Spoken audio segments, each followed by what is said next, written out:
Mi nombre es Ezequiel Gómez. Para dar cumplimiento a los requisitos establecidos para el primer parcial y aplicando la metodología solicitada, voy a desarrollar sintéticamente los 18 conceptos que integran las primeras 5 unidades del programa de la materia.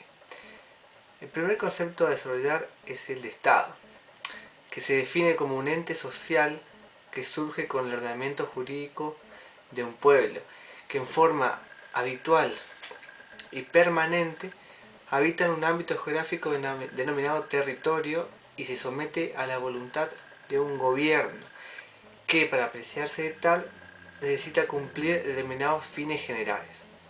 Uno de estos fines es el interés público, que se define como la utilidad, la conveniencia, el bien de la sociedad sobre los particulares, del Estado sobre los súbditos, y que constituye el alma de las leyes. Bueno, las personas cuando se congregan tienen necesidades. Esas necesidades que surgen de la vida colectiva se denominan necesidades públicas y deben ser satisfechas por el Estado. Dentro de las necesidades públicas se pueden distinguir las necesidades públicas absolutas y las necesidades públicas relativas.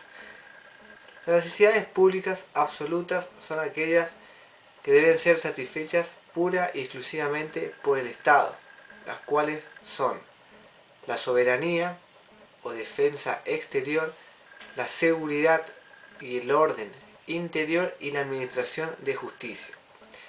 Las necesidades públicas relativas son aquellas en las que los particulares y el Estado coadyuvan para lograr el progreso, es decir, la educación, la salud, las telecomunicaciones, el transporte, todo lo vinculado al progreso y a la civilización. Bien, para satisfacer estas necesidades, el Estado debe realizar ciertas actividades u operaciones que pueden consistir en funciones públicas o servicios públicos. Y estos son los que realiza el Estado para dar cumplimiento o dar satisfacción a las necesidades de los particulares.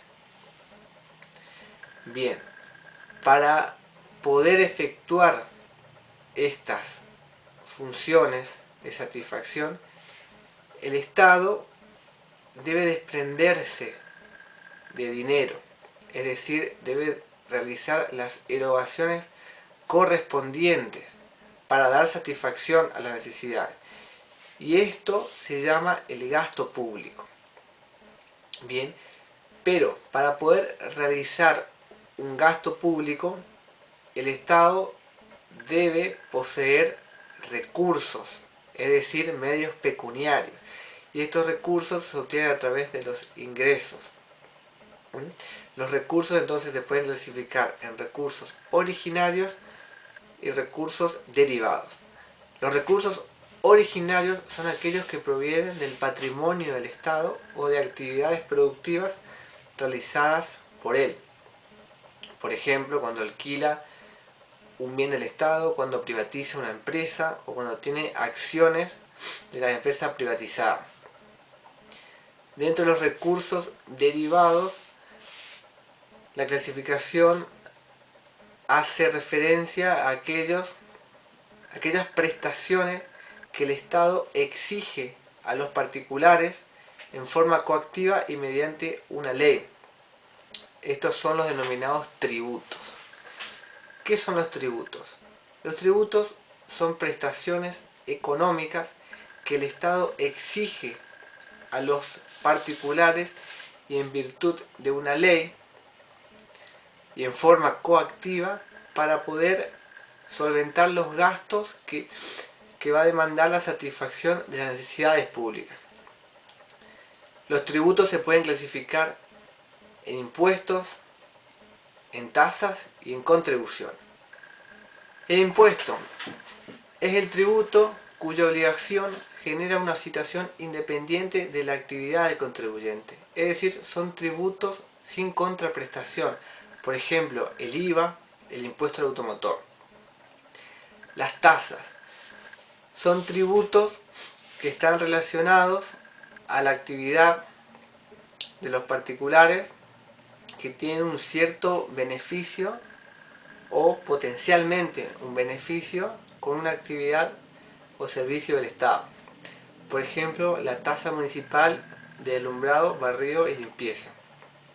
Las contribuciones especiales son prestaciones que están dirigidas a ciertos individuos o a un grupo social determinado que está beneficiado con una obra pública o un servicio público. La contribución de mejoras es una prestación que se exige a una persona cuya obra pública presuntamente incrementa el valor de su inmueble. Bien, para que el Estado pueda realizar estos gastos y obtener los recursos, el mismo emplea un acto de gobierno denominado el presupuesto, donde se determina los ingresos que va a tener ese Estado y los gastos que van a realizar. Se prevé toda la dinámica de los ingresos y los gastos y se autorizan además estos últimos generalmente por el periodo de un año.